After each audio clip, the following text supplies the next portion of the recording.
네, 안녕하세요. 신박사 인사드리겠습니다. 2021년 12월 19일 신박사의 다음 주 전략 시간입니다. 주말 잘 보내셨나요? 이번 주말에 눈이 왔죠. 네, 저도 눈사람을 한번 만들어봤는데 이렇게 조그맣게 한번 만들어봤습니다. 뭐 금방 그치고 또 이제 온도도 다시 또 영상 올라오면서 뭐 금방 녹았죠. 네, 그래서 어쨌든 주말에 그래도 화이트한 어떤 분위기 좀 보여주면서 감성에 좀 빠질 수 있는, 또 이제 코로나가 심각해지면서 또 규제가 이제 강화되면서 사실 집 밖으로 또 외부 활동 좀 하기 어려운 어떤 상황이었죠. 그래서 집이나 동네에서 주로 이제 아마 이제 눈을 구경하시고 이제 하셨을 텐데, 참 이제 어느덧 이렇게 1년이 갔습니다. 네. 이렇게 또 올 겨울에 첫 눈을 보게 되면서 야, 이렇게 또 1년이 이렇게 지나가구나 하는 생각이 드네요. 다들 또 올해 원하시는 목표라든지 그 계획들 잘 달성되셨는지 모르겠네요. 주식시장 놓고 본다면 사실 주식시장 내에서는 뭐 지수 차원에서 올해 좀 좋은 어떤 흐름은 아니었죠. 그리고 주식을 이제 시작한 분들이 작년 말에 많으셨다고 좀 보여지는데, 그런 부분에서 이제 성과 자체가 그렇게 좋았을 것 같지는 않습니다. 하지만 이제 코로나 이후로 한 반년 만에 거의 반년 만에 지수가 2배 이상 올라오는 그런 흐름을 보였기 때문에 1년여의 어떤 조정 과정이 있었다는 게 그럴 수 있는 상황이었고, 또 이게 추세적으로 이제 하락으로 간다든지 어떤 붕괴된다든지 그런 모습으로 뭐 이렇게 분석되지는 않았거든요, 개인적으로도. 그래서 거기에 대해서 이제 그런 코멘트 드리고, 또 이제 그 다음에 어떤 장세, 또 이제 강세로 또 전환될 수 있는 그런 장세를 또 준비하는 차원으로 최근 이제 연말 하반기의 어떤 장세 전략에서 상당히 좀 강조를 많이 했던 것 같습니다. 최근에 이제 여러분과 같이 마감 영상 이제 마감 복귀를 하면서 거래 대금이 많이 급감한 거를 같이 확인을 했을 거예요. 그만큼 증시에 대한 관심도라든지 이제 신규로 들어오는 어떤 수급이라든지, 그리고 파는 물량도 이제 줄었다는 거죠. 그만큼 또. 그래서 결국은 어떤 변곡에 좀 가까워져 오는 그런 흐름일 가능성이 높고, 결국 이제 내년도 초였던 장세 자체가 상당한 전환이 될 수 있는, 왜냐면 이제 어떤 메이저의 어떤 수급이 활발하게 이제 연말에 좀 교체되고 이동되는 그런 흐름이 나오고 있기 때문에, 그리고 이제 금리에 대한 어떤 스탠스, 그리고 이제 연준이 이제 전 세계 유동성을 이제 좌지우지하니까 기축통화국으로서 그 연준의 어떤 그 발표가 또 이제 불확실성을 해소하는 차원, 금리를 인상한다 이런 부분들이 악재로 작용한다기보다는요, 이제 그렇게 로드맵이 스케줄이 딱 확정됐구나, 어느 정도 가닥 잡혔구나 하는 그런 부분에서 불확실성 해소 차원에서 내년도 메이저들 입장에서도 이제 어떤 불안감을 가지지 않으면서 시장을 또 크게 만들 수 있는 그런 상황이 됐다고 좀 보여집니다. 어쨌든 이번 2주 남은 시장을 잘 우리가 대비해야겠죠? 대응해야겠죠? 활용해야 되겠고, 그래서 2주 남은 시장 속에서 이제 관심 업종, 그리고 이제 어떻게 우리가 바라봐야 될까, 전략을 가지고서 대응해야 될까, 이 얘기 좀 드리도록 하고요. 그리고 이제 화이자가 그 컨퍼런스 콜을 했는데, 그 화이자가 이제 어떻게 보면 코로나 상황을 제일 잘하는 기업이기도 하죠.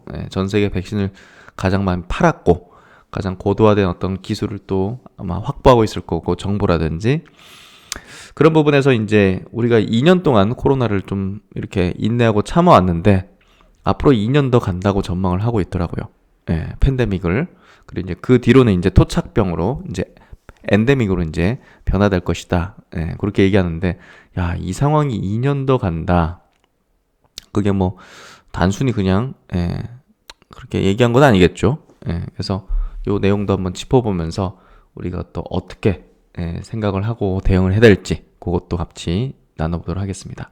먼저 금요일날 미국장 마감부터 한번 해보도록 하죠. 나스닥은 거의 보합까지 올랐어요. 양봉으로. 그만큼 이제 최근에 낙폭이 좀 강했기 때문에 반발되는 어떤 수급들이 유입된 걸로 볼 수 있고요. 다우가 이제 최근에 좀 강한 편이었죠. 오늘은 1.4%. 오미크론의 어떤 확산 영향이 좀 컸다고 볼 수 있죠. 그래서 이런 어떤 제조업단의 기업들이라든지 이런 쪽이 좀 안 좋았다. S&P 500 지수 1% 빠졌고요. 그래서 전체적으로 이제 미국 지수 좀 조정권이었는데 나스닥은 그나마 이제 그래도 최근 낙폭이 있었기 때문에 좀 반등하는 흐름 보여줬던 것 같고요. 나스닥은 이렇게 121선에서 양봉으로 좀 전환되는 흐름 나와줬습니다. 그리고 S&P 500 지수는 뭐 아직은 60일선도 깨지 않은 위에 있는 어떤 상태가 되어 있고, 다우 산업지수 60일선, 21선을 지지는 받아줬네요. 그래서 상승 추세적인 어떤 흐름 여전히 이어가는 어떤 흐름들 보여주고 있고, WTI 1.9% 이제 빠졌는데 뭐 큰 변동은 없네요. 이때 이제 어떻게 해서든 좀 오미크론으로 밑으로 꺼트리는 그런 어떤 부분들을 보였는데, 유가는 상승 추세를 또 이제 뚜렷하게 좀 보여주고 있다. 결국은 이제 인플레를 유발하는 어떤 주요 원인으로서 이게 뭐 거칠 게 없죠, 사실. 경기는 어떻게든 뭐 회복되겠고, 그런 부분에서 등락은 있겠지만, 그 뭐 비트코인이나 뭐 이더리움 같은 이 가상화폐 두 개 대해서는 굉장히 제가 이제 우호적으로 좀 시각을 말씀드리잖아요. 단기적인 조정이 있을지언정 장기적인 어떤 상승 추세는 이제 상당히 우상향할 가능성이 높다. 비트코인과 이제 뭐 갑자기 뜬금없이 그 얘기하지만 그런 거랑 비슷하죠. 어쨌든 오미크론이든 변이든 뭐 이렇게 하면서 출렁이겠지만 유가가 좀 올라갈 수 있는 어떤 여지는 충분히 있다. 인플레의 어떤 원인이 좀 주요되고 있죠. 미국 10년물 국채 뭐 좀 안정화되는 흐름이죠. 그래서 어느 정도 이제 정상화 수준에서 왔다 갔다 하는 그런 흐름들 보여주고 있고, 여기서 이제 이렇게 올라갈 때 조금 텐트런 발작이 있었죠, 시장에서. 그만큼 이제 국제금리가 굉장히 낮은 상태에서 0.6에서 1.2 갈 때는 2배잖아요. 그러니까 이제 그 율 자체가 굉장히 높았던 거죠. 기울기라 볼 수 있는. 그래서 기울기 이렇게 이제 했다면 지금은 이제 조금 올라가더라도 뭐 1.2에서 1.6 올라가는 거니까 어떻게 보면 뭐 한 30% 올라간다 해야 될까요? 기울기가 완만하죠. 그래서 그만큼 시장에 어떤 미치는 어떤 영향도 이런 측면에서 조금 뭐랄까 금리에 대한 어떤 민감도가, 시장의 어떤 금리에 대한 민감도가 좀 많이 낮아져 있다. 저번에 이제 듀레이션 관점에서 설명을 드린 적이 있었죠. 그래서 그때 이제 미래에셋 퀀트 쪽이었나요? 그쪽에서 짚었던 그 내용이 굉장히 인상 깊었는데 그런 거랑 이제 결합해서 생각해 본다면 시장이 지금은 금리 민감도가 많이 좀 낮아져 있는 상태다. 필라델피아 반도체 지수도 위에서 좀 왔다 갔다 하네요. 좀 조정을 받는 흐름인가? 그래서 바로 치진 못하는 것 같고, 미국의 지금 이제 주요 종목들 있죠. 미국의 이제 주요 종목들 같은 경우 보시면 나스닥, 하여튼 테슬라도 여기서 좀 이제 지지를 좀 받아주는 어떤 형태 좀 나와주는 것 같고요. 엔비디아, 그러니까 이제 엔비디아 같은 게 이제 필라델피아 반도체 지수에 많은 비중을 차지하고 있잖아요. 그래서 위에서 조금 과도하게 이격이 이렇게 벌어진 부분을 좀 해소하는 이런 차원에서 조정을 좀 받고 있는 것 같네요. 메타 플랫폼, 페이스북이죠. 조정을 좀 받고 있고, 마이크로소프트 60일선 지지받아주고, 아마존도 받아주는 흐름들. 그리고 이제 애플 같은 기업,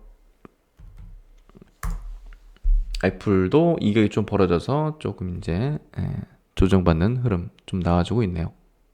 국내 증시도 일주일 동안 그냥 왔다 갔다 하는 그런 정도의 흐름이었고, 수급 자체를 보더라도 일별로 이제 한번 볼게요.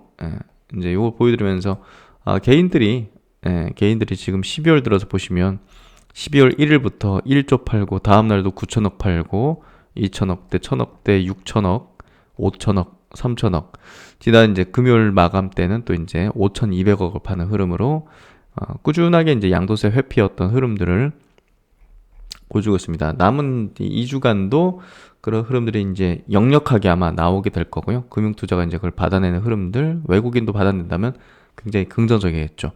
그래서 연초부터 제가 볼 때는 치고 달릴 것 같은 예, 직감적인 부분인데 예, 어쨌든 저는 이제 상반기 어떤 장세를 좀 강세로 좀 전망하고서 지금 포트를 형성하고 있거든요. 그래서 그런 부분 뭐 그런 왜 그런 생각하는지 근거들을 이제 꾸준하게 좀 말씀을 드려왔죠. 코스닥 같은 경우는 좀 왔다 갔다 하는데 코스닥 같은 경우는 연말에 이제 2주 남은 시간 동안 아마 개인들의 물량이 좀 나오지 않을까? 예, 이런 생각이 드는데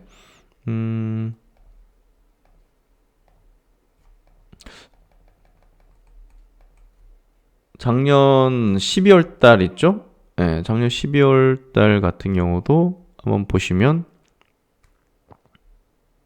아이고 24일, 28일 이제 걷어들이는 식으로 아니구나. 예, 막판에 이제 이렇게 나왔죠. 예, 그 이제 양도세 이제 그 안 내는 그 시점부터는 다시 사들이는 이렇게 흐름이 나왔고 막판에 이렇게 나왔죠. 예, 그래서 뭐 이거는 좀 예, 막판에 좀 흘러나오는 그런 흐름이 나왔네요. 작년 같은 경우 코스피 쪽에서 같은 경우도 작년에 보면 예,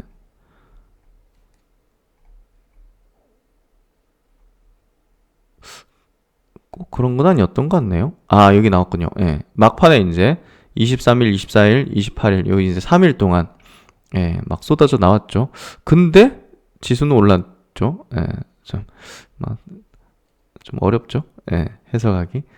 어쨌든 뭐, 외국인들이, 예, 연초부터 좀 사는 어떤 경향들을 좀 보였던 것 같고, 어쨌든 개인들의 물량이 좀 나온다는 거, 그 부분 때문에 지수가 치고 달리는 게 쉽진 않아 보이는데, 뭐 또 그건 알 수 없겠다. 이렇게 생각이 되네요. 코스닥 지수도 이제 이번 한 주 동안 좀 왔다 갔다 하는 그런 흐름들을 보여줬고, 큰 어떤 의미 있는 시세 변동이나 이런 것들은 좀 아니었죠. 그냥 이제, 어떤 이제 큰 손들의 어떤 수급들이 내년도 연초부터 좀 띄우려고 하는 그런 종목군들을 꾸준하게 이제 변동성을 일으키면서 이제 매집한다든지, 이런 석 아니면 이제 그냥 막 싹 뭐 올려치면서 이제 매집하는 바이오가 이제 대표적이었고, 그런 형태가 좀 벌어졌기 때문에 어쨌든 주식의 어떤 원리상, 물량이 매집되고 그리고 이제 그 후에 이제 상승하는 어떤 타이밍들을 잡아 나간다는 어떤 측면에서 본다면 연말에는 큰 손들이 좀 바쁠 수 있는 그런 시점이 될 것이다. 그래서 유심히 어떤 튀는 종목들, 수급들, 동향들을 좀 파악하고 기관들의 어떤 매집하는 종목들도 볼 필요가 높죠. 그래서 자율주행 관련된 기업들 같은 경우는 꾸준하게 연말에도 메이저 수급들이 계속 담는 것들을 보면 연초부터 좀 움직이려는 흐름인지 그런 것들이 좀 감지가 좀 되기도 합니다.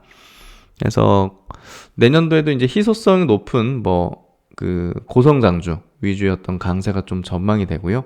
그래서 이제 정리를 해보면 2주 남은 연말 장세 어떻게 봐야 하는가? 개인들의 어떤 양도세 회피 물량은 상당히 더 나올 것으로 보이기 때문에 지수 차원의 강세는 좀 쉽지가 않을 것이다. 전 세계적으로 지금 오미크론의 확산 여파가 심각해지고 있죠. 재봉쇄 흐름이 좀 되고 있기 때문에 제조업의 부진, 시클리컬 회복의 지연, 그리고 성장주의 희소성은 더욱 강화될 것이다. 그리고 이런 경우 이제 증시에서는 해당 흐름에서 자유로운 고성장 위주의 코스닥이 좀 강할 가능성이 높아 보이고, 연말 바이오 로봇, AI, 자율주행, 메타버스 등이 좀 강세를 보인 것도 물량 매집의 어떤 성격이 좀 짙다. 이렇게 좀 해석을 해볼 수 있을 것 같습니다. 그래서 지금 오미크론이 이렇게 좀 심각해요. 유럽 같은 경우는 유럽 이제 파란색이었고 지금 이제 사상 최대로 이제 증가하는 흐름이죠. 그래서 이제 뭐 북미 쪽, 미국 포함 북미 쪽도 최근에 이렇게 다시 또 오미크론 변이로 인해서 늘어나는 흐름들을 보여주고 있고 다른 지역은 그렇게 심하진 않아요. 아프리카가 이제 일부 남아공 쪽에서 뭐 증가하다가 최근엔 다시 또 둔화되고 있거든요. 그래서 다른 지역은 심각하지 않은데 이게 지금 뭐 우리나라 같은 경우 지금 오미크론이 많이 확산되는 걸로 좀 보여지고 이게 다시 또 이렇게 올라가는 추이가 된다면 뭐 제조업단의 어떤 또 공급 차질이라든지 이런 것들이 왜냐면 이제 신흥국이라든지 아시아권 이쪽에 이제 그 공급 밸류 체인들이 많기 때문에 인플레가 더 심해질 수 있다. 그래서 이렇게 선진국이 먼저 이렇게 되면서 그 다음에 이제 개도국, 개발도상국이라든지 아시아권이라든지 이쪽으로 좀 내려오는 편이죠. 라틴 아메리카나. 그래서 그런 부분에서 안심할 수는 없는 구간이다. 그래서 이제 화이자의 그 코로나19 백신 치료제 관련된 컨퍼런스 콜 주요 내용, 미래세에 대해서 이제 정리를 한 내용인데요. 뭐 핵심은 요거죠. 내년도 팬데믹 계속 이어질 수밖에 없고, 그리고 내후년도는 하이브리드다. 그러니까 이제 팬데믹을 전망하는데 일부의 지역은 엔데믹, 약간 토착병으로서 이제 지금과 같은 막 이 엄청 팬데믹 상황 이게 아니라 그냥 이제 유행병처럼 되는 그런 정도의 흐름이 될 것이다. 하이브리드. 어떤 지역은 팬데믹, 어떤 지역은 엔데믹. 그래서 어쨌든 총체적으로 본다면 이제 2년 정도 팬데믹을 전망하는 거고 24년 이후 엔데믹으로 전환될 것이다. 이렇게 좀 전망을 하고 있네요. 그래서 이제 백신을 2회 접종할 경우 이제 중앙체 수준이 내려가기 시작하고 3차 접종 후에 상당히 중앙체 역화가 증가한다 해서 3차 접종을 만든 게 낫다. 그리고 이제 오미크론에 대한 중앙체 역할을 또 증가시킨다 해서 오미크론에 대한 어떤 백신 필요성 관련해서 실제적인 증거를 지금 적극적으로 수집해서 필요한지 확인하고 있다. 그래서 현재 3회 접종이 오미크론 경증 증상 감염에 대해서 70% 수준의 효능을 나타내는 영국 데이터를 이제 보았고 모니터링 한 후 다음에 업데이트 제공할 예정이다 해서 백신에 대한 생산 목표 측면에서 본다면 내년에도 엄청난 매출을 낼 수밖에 없겠네요.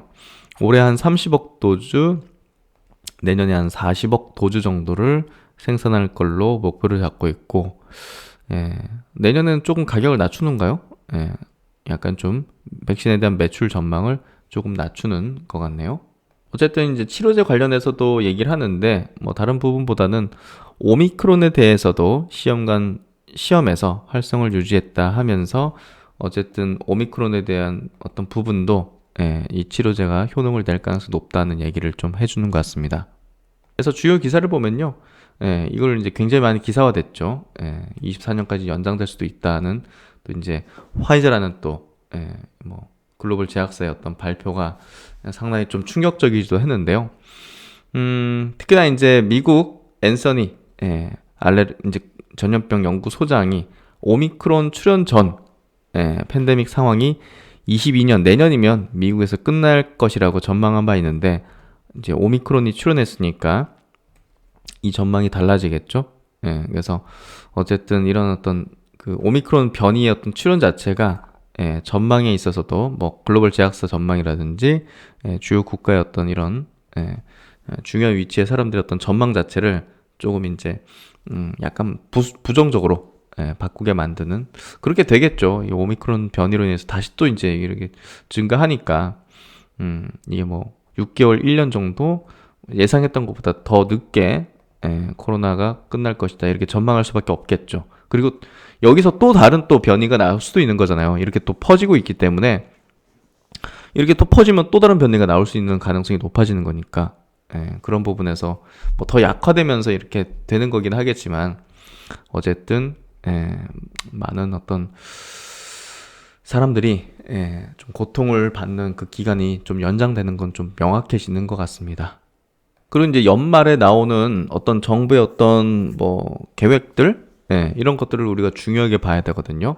이런 것들을 이제 많이 좀 중요하게 보는 이유가 이런 것들이 이제 연초부터 뭐 이렇게 뭐 예산을 집행한다든지 이러면서 막 코스닥의 관련 주들의 붐을 확 밀어 올리는 경향들이 좀 높아요. 2019년도 초에도 이제 1월 달이었죠. 수소 관련해 가지고 처음으로 이제 정부가 또 이제 어떤 계획을 발표하면서 로드맵을 발표했었죠. 수소 경제를 뭐 이제 고도화시키는. 그러면 수소 관련주들이 막 세네 배씩 막 튀었단 말이에요. 연초부터. 그래서 이런 것들이 좀 중요한데 어쨌든 메타버스 관련주들이 좀 움직이긴 했지만 최근에 조정을 받았거든요. 그리고 내년도에 또 이제 글로벌적으로 굉장히 또 뭐랄까 모멘텀들이 많기 때문에 뭐 이거는 단순하게 일시적인 테마 따는 아닌 거죠. 그래서 주기적으로 새로운 종목이라든지 새로운 부분의 또 이제 관련주들이 또 튈 수 있는 분위기는 충분히 연결될 수 있다. 그래서 이 시장이 지금 25년 540조 시장으로 될 걸로 전망이 되고 있고, 범정부, 이제 메타버스 TF가 나온다 해서 뭐 기재부, 문체부, 방통위 모두 참여하면서 TF팀으로 이제 이걸 어떻게 우리가 산업적으로 활용해서 우리 이제 또 신성장 동력으로, 그리고 국내에 있는 여러 가지 어떤 산업들, 우리나라 이제 워낙 제조업 베이스가 좋잖아요. 그런 베이스를 또 이제 엔터도 좋고 컨텐츠나 이런 것들, 정말 우리나라는 대단한 나라예요. 이런 메타버스 시대가 되는 데 있어서 주도권을 쥘 수 있는 그런 어떤 뭐 플랫폼이 이제 사실 페이스북이라든지 구글이라든지 애플 같은 게 없어서 그렇지, 그래도 네이버, 카카오 같은 기업이 있어서 어느 정도 자생력을 가질 수 있다는 게 대단한 거죠. 그리고 이제 네이버, 카카오가 해외 진출해가지고 지금 커가는 과정에 있기 때문에 몰라요, 정말. 우리나라의 네이버, 카카오가 메타버스 시대에서는 세계적인 어떤 플랫폼으로서 일으킬지, 그건 알 수 없거든요. 그래서 이번에 이제 주말에 그 토요 강좌에서도 네이버와 이제 메타라는 두 기업에 대해서도 좀 말씀드리고, 메타버스 기술에 대한 어떤 좀 제 체험기라든지 내용들도 좀 말씀드렸는데요. 굉장히 중요합니다. 내용 좀 보면요, 메타버스 시장 주도권 확보를 위해서 과학기술정보통신부, 기획재정부, 문화체육관광부, 방송통신위원회가 공동으로 가칭 메타버스 범정부 태스크포스를 발족한다. 그래서 17일 범정부 메타버스 TF를 출범시키고 이달 중 지원 방안을 발표할 것이다. 당초 5개 작업반 중 하나였던 메타버스 작업반만 따로 떼서 범정부 TF로 키우는 것으로 과기정통부가 중심이 돼 정책 드라이브를 건다. 구체적인 출범 시점은 올 연말부터 내년 초가 점쳐진다 해서 상당한 또 이제 이슈화가 될 수 있는 가능성이 좀 높은 거죠. 이미 이제 과계부는요, 디지털 뉴딜 2.0 시대를 맞아서 메타버스 생태계 확충에 앞장서고 있는데요. 지난 5월에도 이제 여러 산학회, 협회 등 중심으로 가상융합기술, XR, 수요 공급기업, 이통사, 방송 미디어사 등이 참여하는 이 메타버스 얼라이언스를 이제 결성을 했고, 여러 가지 어떤 주최하는 엑스포 같은 것들도 주최를 했네요. 미래시장 성장 가능성이 높기 때문이고, 이렇게 선점공을 들이는 이유는 또 이제 2030년 되면 1764조 원 시장, 25년에는 540조 원 시장 추정하고 있는 거죠. 메타버스 시대 경제사회 변화를 기회로 우리 경제 새 활로를 모색하고 바람직한 메타버스 사회를 구현하기 위한 전략을 마련 중에 있다. 그래서 이 관련된 기술 기업들 또 이제 또 한 차례 연초부터 또 움직일 수 있는 가능성이 상당히 높아지고 있습니다. 그리고 이제 가상화폐, 비트코인 관련된 얘기도 한번 해보도록 할게요. 전 세계 MZ세대의 백만장자 중에서 83% 정도가 암호화폐를 보유하고 있다고 합니다. 그러니까 이제 젊은 세대죠.